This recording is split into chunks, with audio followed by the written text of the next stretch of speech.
Temos alguma pergunta para falar mais sobre isso? Acho que vamos começar.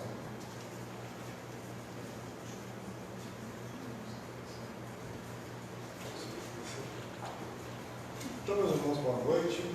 Boa noite. Antes de nós começarmos o nosso trabalho, queríamos lembrar os nossos irmãos que a orientação que a Prefeitura está nos dando, por isso que estamos mantendo o trabalho aberto, porque não temos ainda nenhum caso de Covid-19, por isso a casa está aberta hoje, nessa semana. Então, a princípio, os trabalhos vão continuar normalmente, os grupos da aliança estão se comprometendo aí essa semana a continuar normalmente. A gente tem álcool gel à disposição dos nossos irmãos, que precisarem, no caso, e os passes no final vão ser coletivos. Não sei se os nossos irmãos já participaram de algum passe coletivo, mas não difere muito do passe normal. É feito por imposição de mãos, só que os nossos irmãos permanecem sentados por onde estão. No final a gente explica como é que vai ser. Bom, começando os nossos trabalhos, vamos fazer uma leitura do Evangelho, capítulo 9, da ciência. A dor e a bênção que Deus envia a seus eleitos, não vos aflijais, pois, quando sofrerdes. Antes bendizei por Deus onipotente, que pela dor nesse mundo vos marcou para a glória do céu. Sede pacientes, a paciência também é uma caridade, e deveis praticar a lei de caridade ensinada por Cristo, enviado de Deus. A caridade que consiste na esmola dada aos pobres é a mais fácil de todas. Outra há, porém, muito mais penosa e, consequentemente, muito mais meritória, é de perdoarmos aos que Deus colocou em nosso caminho para serem instrumentos do nosso sofrer e para nos porem na prova da paciência. A vida é difícil, bem o sei. Compõe-se de mil nadas, que são outras tantas picadas de alfinetes, mas que acabam por ferir. Se, porém, atentarmos os deveres que nos são impostos, nas consolações e compensações que, por outro lado, recebemos, havemos de reconhecer que são as bênçãos muito mais numerosas do que as dores. O fardo parece menos pesado quando se olha para o alto, do que quando se curva para a terra à fronte. Coragem, amigos, tendes no Cristo o vosso modelo. Mais sofreu ele do que qualquer de vós, nada tinha do que se penitenciar. Ao passo que vós tendes de expiar o vosso passado, de vos fortalecer para o futuro. Sede, pois, pacientes, sede cristãos, essa palavra resume tudo. No Espírito Amigo, Ave, 1862. Pedimos a nossa irmã Elizabeth, por favor, para fazer a prece de Boa noite, meus irmãos. Vamos celebrar o nosso pensamento anual, os guias e mentores da nossa casa, agradecendo ao Pai esta oportunidade de estarmos aqui, e rogando bênçãos, rogando aos Espíritos, mensageiros dos céus, da equipe médica do espaço, que nos dê força, que nos dê bastante fé e coragem para nós continuarmos seguindo nossos trabalhos, confiando sempre em Deus Pai Todo-Poderoso, que tudo há de se acalmar nesse nosso Brasil, nesse nosso país, nessa nossa cidade, que nós estamos precisando de mais fé, de mais amor, de mais gratidão, que o Pai não nos desampare, é só termos fé e orar com devoção, agradecendo sempre por tudo que nos é dado, por tudo que nós temos na nossa casa, no nosso lar, nossos amigos, nossos parentes, nossos filhos, enfim, que a bênção de Deus nos proteja e proteja todos os nossos seres queridos, os seres que nos amigos, inimigos, enfim, todas as criaturas precisam do amparo nesse momento estamos atravessando um momento de muito desespero, muita aflição, mas temos sempre que confiar em Deus, na equipe médica do espaço e nos anjos que nos protegem. Pai nosso que estás em toda parte, santificado seja o vosso nome. Venha a nós o vosso reino, seja feita a vossa vontade, assim na terra como no céu. O pão nosso de cada dia nos dai hoje, e livrai-nos do mal. Livrai-nos de todos os males, ó Pai, porque teu é o reino, o poder e a glória para sempre.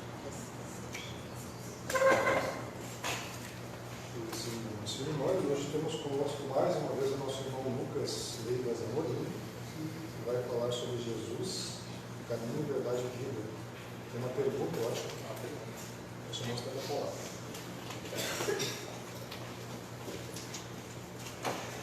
Aos queridos amigos, nosso boa noite, principalmente aos guerreiros valentes que hoje se encontram aqui, né? Estamos passando por um momento bastante turbulento do nosso globo como um todo, né? Estamos observando de primeiro momento ao longe, né, uma ameaça lá do outro lado do mundo, e ela foi aos poucos se aproximando devagarinho, e quando a gente piscou os olhos, ela chegou ao nosso lado. Sabemos que outras tantas existem. Não é a primeira vez que o mundo está enfrentando situações como essa. E esses momentos nos fazem naturalmente ter medo e pânico. Principalmente quando a gente acompanha os noticiários diariamente. Os números crescem, a gente não vê uma diminuição. Começamos a ver nações, né, quase aprisionadas nas suas casas, e nós acabamos nos entregando ao pavor. Mas devemos pensar e lembrar que nada que ocorre no globo é por acaso.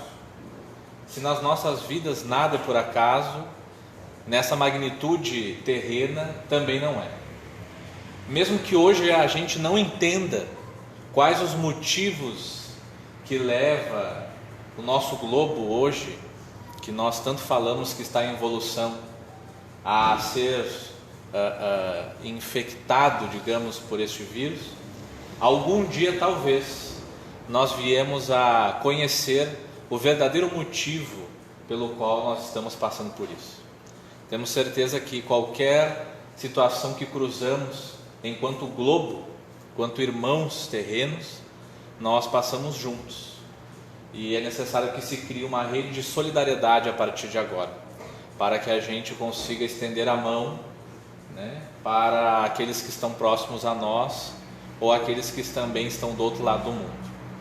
Então, mesmo que a gente não saiba os motivos, nesse momento vamos ser as pontes e não os muros.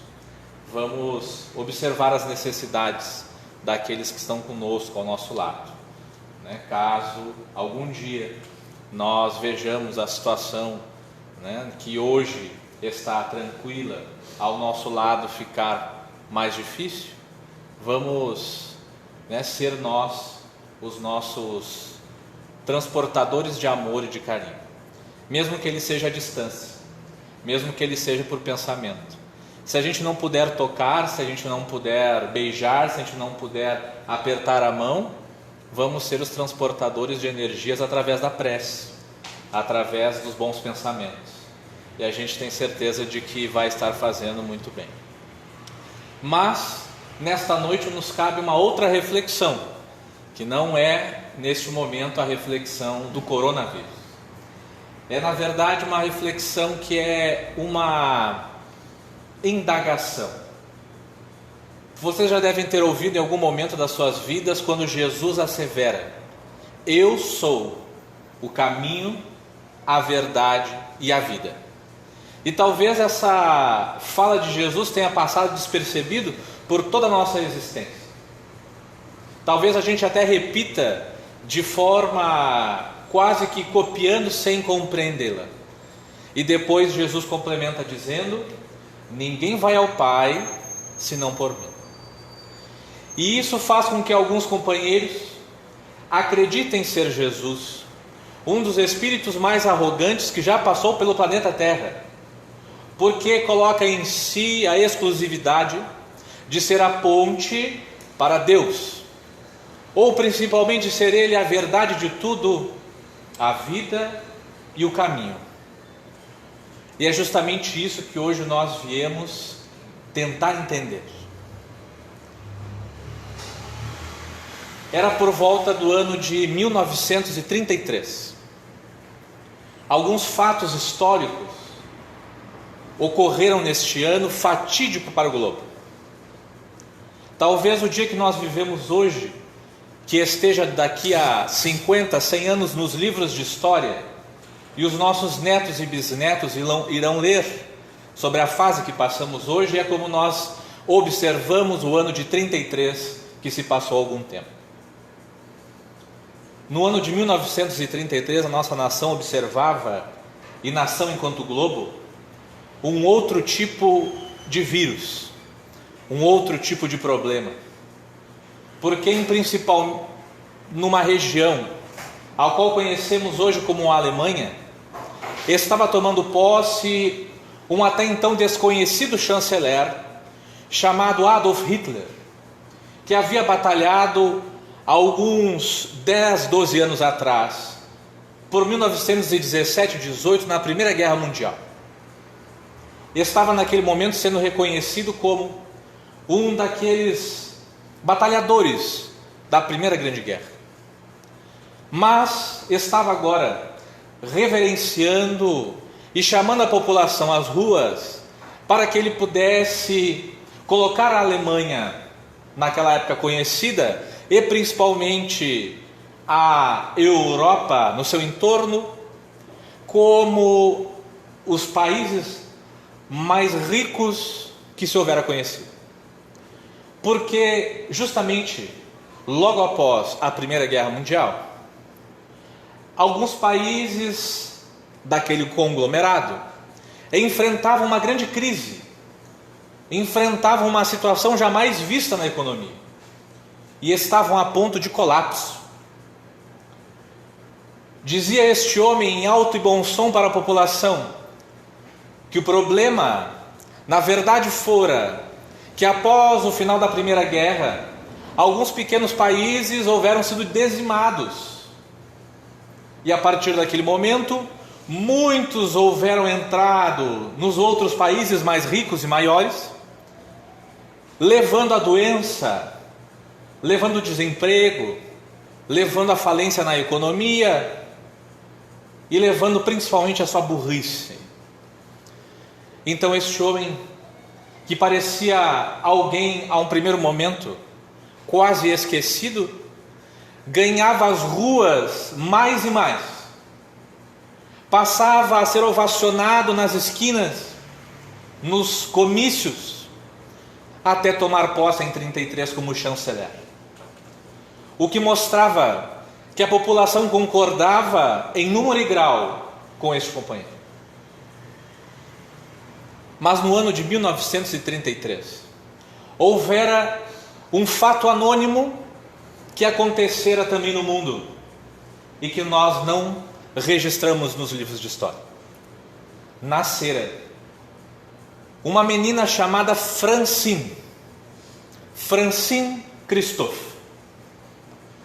Não se sabe onde, talvez ao sul da França, numa pequena cidade. Não está registrado nos livros de história. Nós não a conhecemos, assim como quando nós falamos o nome de Adolf Hitler. Mas aquela filha de um ex-combatente de guerra, de uma família judia e pobre do sul da França, estava agora chegando numa época de extremo perigo, principalmente para as minorias. Aquele era um momento turbulento e complicado. Os anos passavam e essa anônima menina observava o pai, quando ela tinha 8 anos de idade, sair de casa, pegar a arma e ir para a Segunda Guerra Mundial. Não bastava o horror da primeira à segunda, estava logo ali na frente, nós nem imaginávamos. E agora aquela menina observava o pai ir embora para não retornar.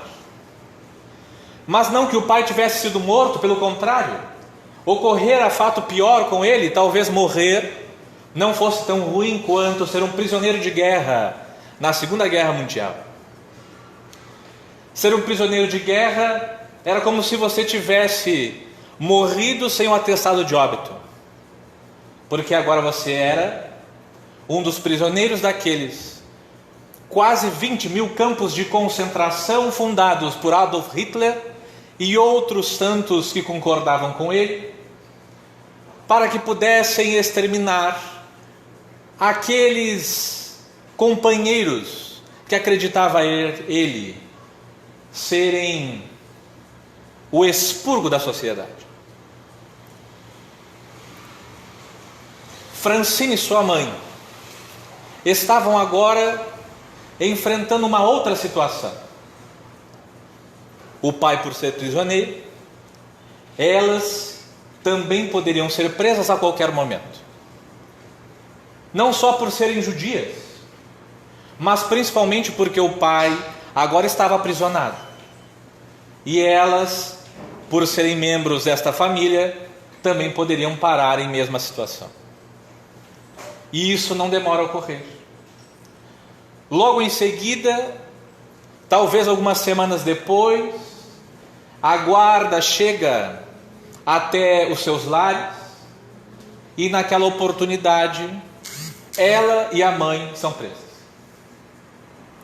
Não se sabia muito bem o que eram os campos de concentração, a não ser aquilo que falavam entre os judeus, os ciganos.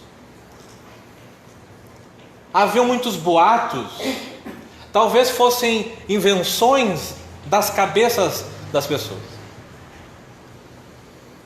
Francine e a mãe são transportadas para um campo que nós podemos dizer que daqueles talvez 20 mil campos que o mundo conheceu, um dos campos mais tranquilos, mais suaves, fundados pela Alemanha nazista.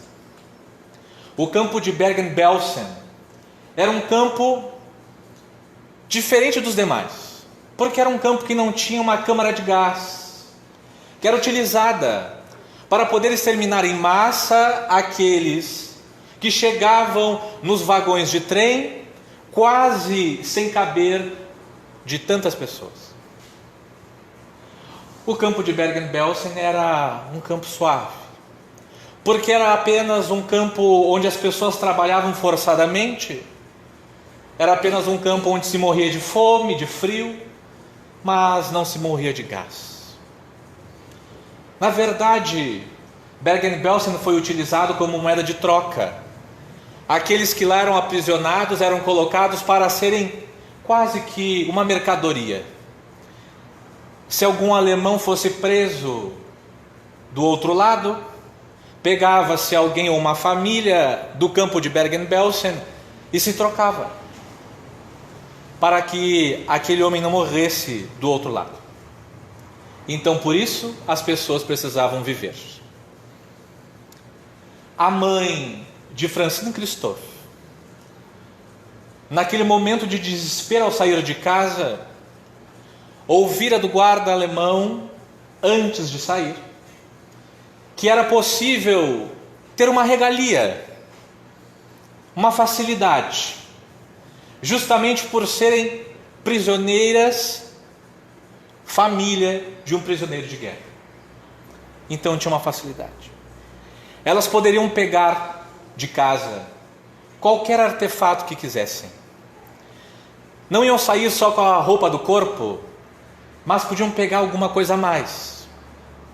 A mãe pensava naquele momento num punhado de comida, porque sabia que em algum momento, naqueles dias, meses ou anos que passariam naquele campo desconhecido, precisariam comer alguma coisa e ela não sabia se lá encontraria. Então assim ela faz. dá de mão num punhado de chocolates e leva na pequena bolsa, enquanto umas outras vizinhas que também são presas levam um pouco de arroz, de açúcar, e lá se encontram agora no campo de Bergen-Belsen. E os anos passam. Os anos passam e parece que os minutos demoram a passar. Mais e mais pessoas vão chegando ano após ano. Parecia que aquele campo estava cada vez maior. Quando por volta do ano de 44, quando aquela menina já apontava os seus 11 para 12 anos, um fato diferente ocorre naquele campo de Bergen-Belsen. Uma mulher prisioneira chega. Helene era seu nome. Ela carece de toda a atenção daquelas mulheres que agora se encontravam magérrimas pela fome.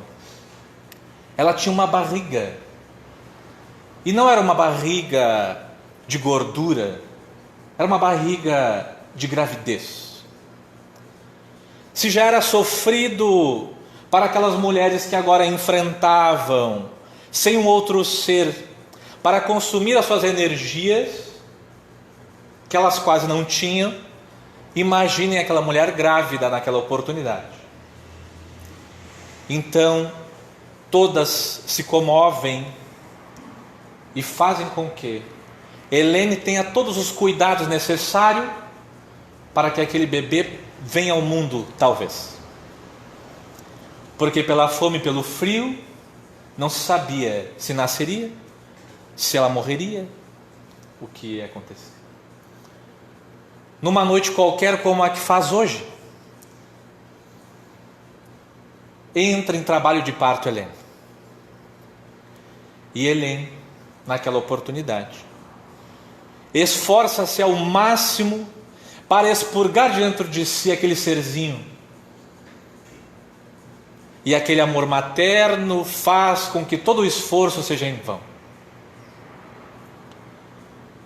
A mãe de Francine observa a filha e diz para ela: Francine, tu sabes que eu tenho guardado desde o dia de nosso aprisionamento um punhado de chocolates junto comigo?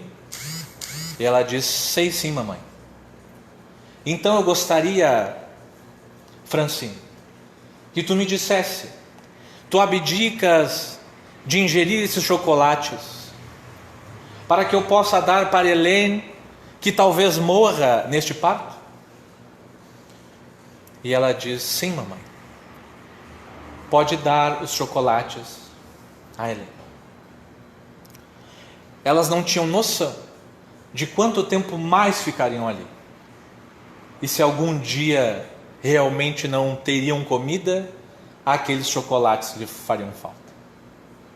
A mãe pega os chocolates, leva até Helene, Helene os ingere, e com certeza aqueles chocolates munidos de um fluido, não só físico, mas espiritual, faz com que ela tenha forças naquela fraqueza, para que aquela criança nasça naquela noite fria no campo de Bergen-Belsen. Talvez fosse, naquele tempo todo de campo de concentração, a única alegria constatada naquela solidão. A criança vem ao mundo, mas não chora. E rapidamente as mulheres vão ao entorno daquela criança, imaginando ter ela morrido, mas ela está viva. Ela respira, mas não chora. Rapidamente ela é embrulhada em alguns panos para não morrer de frio. 6 meses se passam, e depois de 6 meses o ano de 45 chega promissor, quando no mês de abril os aliados adentram aos campos de concentração, libertando todas aquelas pessoas que jamais deveriam estar ali.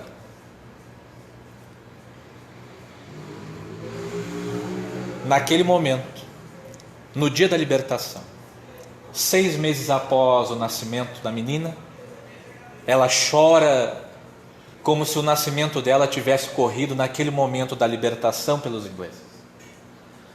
Como se a liberdade dela fosse o nascimento para a vida. Cada um toma o seu rumo ignorado. E a vida segue para todos. 70 anos se passam sem ao menos saber onde andam os demais sobreviventes daquele terror. E em determinada conversa, depois dos seus 80 anos, Francine Christophe, agora já aposentada, que havia retornado a morar na França, recebe uma provocação da própria família. Quem sabe ela pudesse fazer um encontro daquelas pessoas que viveram os horrores da Alemanha nazista e os campos de concentração. Porque as pessoas viveram mais de 70 anos e nunca mais se enxergaram, nunca mais se viram. Então, quem sabe fosse o momento de, antes do desencarne, unir a todos. Aqueles que quisessem recordar aqueles momentos, mas principalmente juntando psicólogos, psiquiatras, psicoterapeutas, que pudessem auxiliar aquelas mentes e espíritos que talvez há 70 anos conviveram com os seus medos e rancores internos. E Francine diz: sabe que não é uma má ideia, então eu vou assim fazer. E ela organiza então um encontro dos sobreviventes e chama aqueles profissionais da saúde mental para que possam estar junto para auxiliar aqueles companheiros sobreviventes. O dia do encontro chega, todos estão felizes pelo encontro, embora fosse aquele o motivo, e quando o encontro vai começar, a primeira palestrante é uma desconhecida que vem de longe.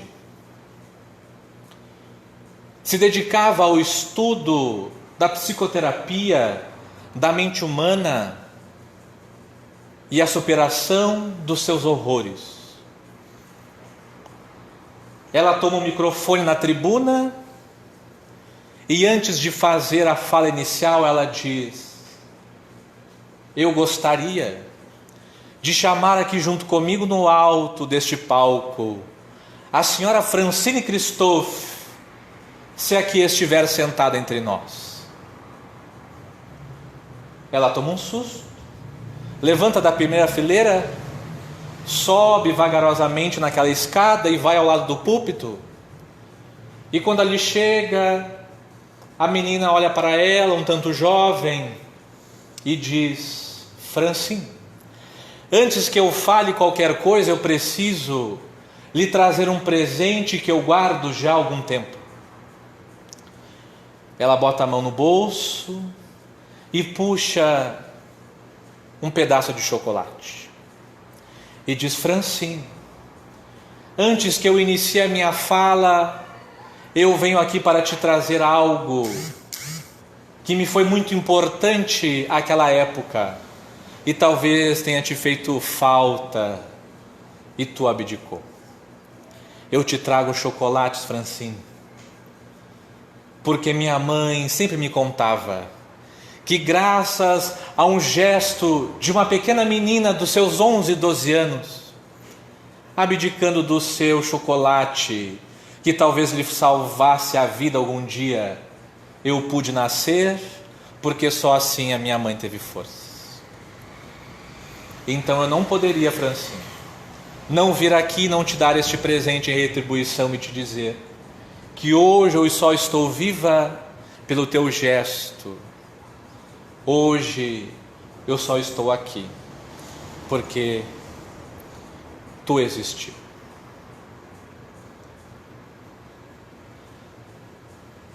Eu sou o caminho, a verdade e a vida. O que assemelha e o que diferencia Adolf Hitler e Francine Christophe? Francine Christophe era judia e não tinha Cristo como o seu Messias. Adolf Hitler era visto nos seus discursos inflamados, dizendo-se cristão e assim seguindo as palavras de Jesus. Então me faz crer que ser o caminho, a verdade e a vida não é ser cristão. Por isso que muito tempo eu não entendi a fala de Jesus. Por isso que por muito tempo eu não compreendi, assim como outros tantos, o que Jesus queria dizer. Ser caminho, verdade e vida não significa ser a pessoa encarnada. Jesus queria dizer outra coisa. E se nós não observarmos os bastidores das falas de Jesus, nós cairemos em erro sempre. Porque por detrás daquela fala simples e pequena há um poço de sabedoria e de aprendizado. Para ficar mais fácil, há um mês mais ou menos, eu resolvi me aventurar.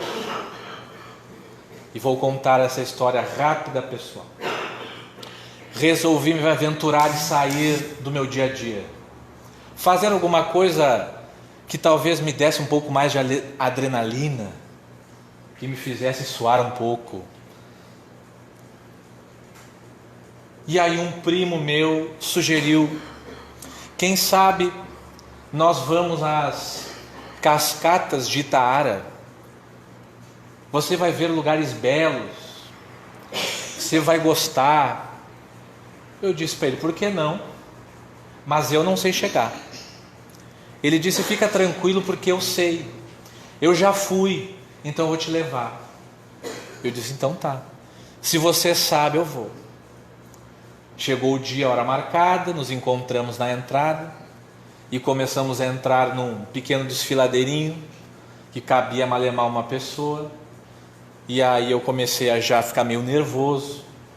E aí daqui a pouco começávamos a segura num galho aqui, segura numa raiz ali, escorrega daqui, escorrega dali. E eu pensando comigo, será que vamos conseguir chegar? Será que o caminho que a gente está indo é o certo? Olhava o celular já não tinha mais sinal de telefone, dizia, a gente perdeu, nem os bombeiros nos acham, né? Já comecei a pensar, né? Não trouxe um megafone para gritar socorro. E em determinado momento, quando eu questiono meu primo, tu sabe aonde é? Tu sabe realmente o caminho? Ele diz para mim, calma e me segue, que nós vamos chegar lá. E é muito interessante quando, em alguns momentos aparentemente bobos da vida, a espiritualidade nos utiliza para aprender um pouco mais. E esta conversa com os amigos só saiu de uma trilha numa cascata. Porque quando ele me disse, me segue, naquele momento eu pensei assim, o meu primo é o caminho. Neste momento que eu estou vivendo, ele é o caminho para mim. E ele me dizia, agora nós vamos por aqui. E agora nós vamos passar por ali. E eu tinha certeza que aquela era a sua verdade. Eu precisava crer, pela sua experiência, que onde ele estava falando que ia era o lugar certo. E eu o seguia, embora às vezes duvidasse. E ele me dizia: quando nós chegarmos ao final vai ser recompensador. E nós fomos, caminhamos, suamos, nos arranhamos, mas chegamos. E para aqueles que não conhecem as cascatas de Taara, eu digo para conhecer. Lá não tem coronavírus. A água é tão gelada que eu acho que mata tudo. São paisagens belíssimas da nossa região que a gente desconhece. E ao final da trilha, difícil, principalmente para mim que não sou nem um pouco esportista, foi recompensador me banhar naquelas águas limpas e puras que são difíceis hoje de ver. E aí naquele momento eu pensei, realmente, aqui está a vida que Jesus nos prometia. Mesmo que hoje nós tenhamos que enfrentar o tal do vírus, mesmo que hoje nós tenhamos o medo, eu venho para que tu tenhas vida e vida em abundância. Mas a vida que ele dizia não era essa. É a nossa morada verdadeira. E aí quando eu fui embora, eu pensei assim: o meu primo não é mais o caminho. Ele foi para mim o caminho, mas agora não é mais. Porque o caminho para a cascata continua existindo sem ele. Então Jesus, quando dizia eu sou o caminho, ele dizia assim: este caminho que eu estou trilhando, que eu estou mostrando, este exemplo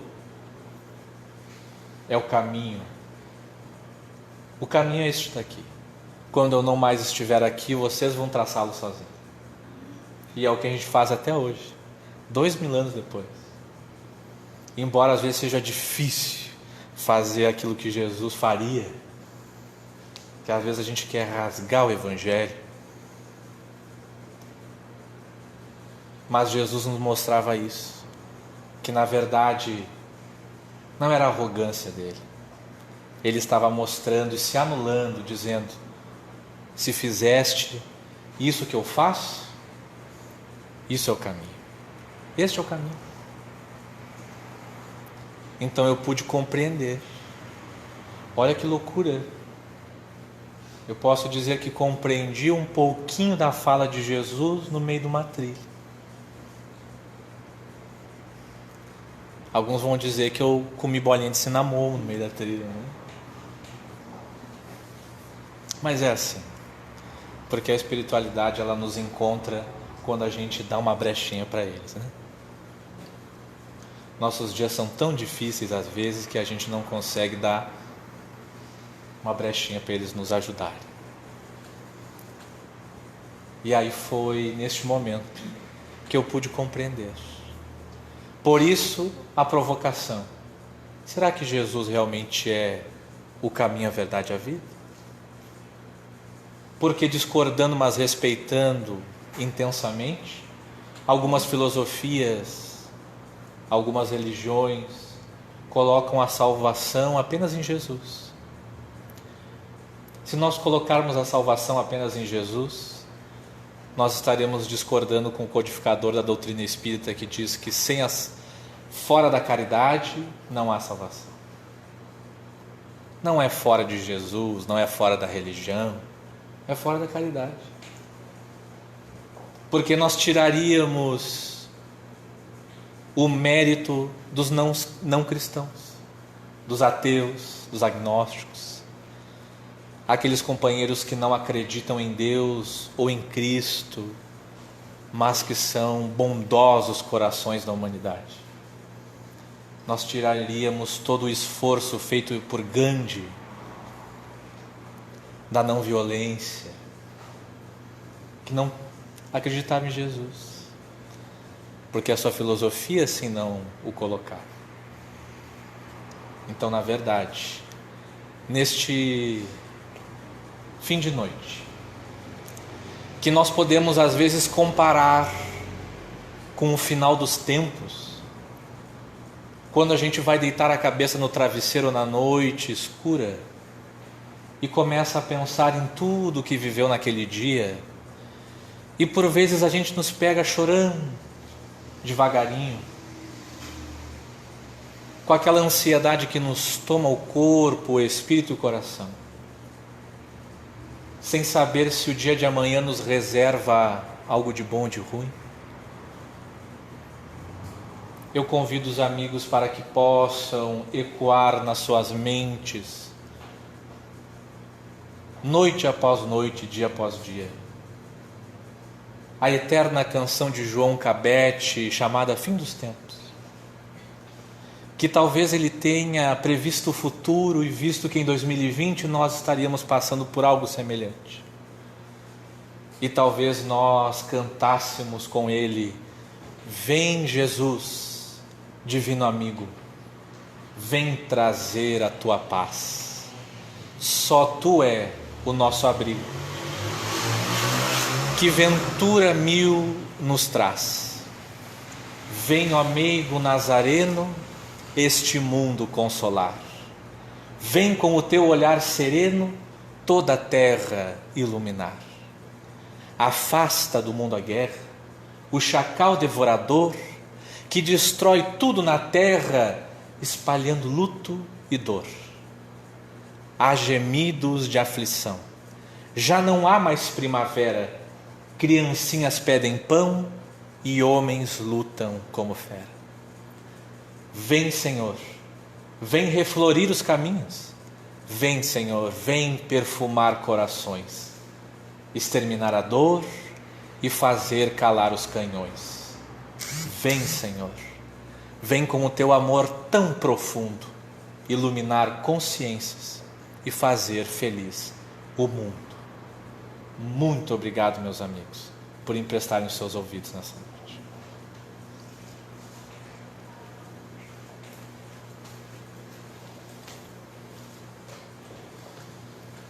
Nós que agradecemos ao nosso irmão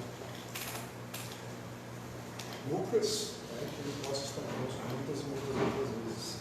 O nosso abraço fraterno aos nossos irmãos lá no Minas Barreto, como falamos aqui na última segunda-feira, nosso irmão Visão e Thaís, estão sempre aqui. A gente, assim como o seu patrão, que estava sempre aqui, estão sempre aqui. Nosso abraço fraterno a todos e os nossos irmãos que têm necessidade do passe. Hoje o nosso passe vai ser coletivo. Só o nosso nome parar aqui. Os nossos irmãos médicos, por favor, o passe coletivo e acontece como um passe individual. Nós ficamos sentados na melhor posição.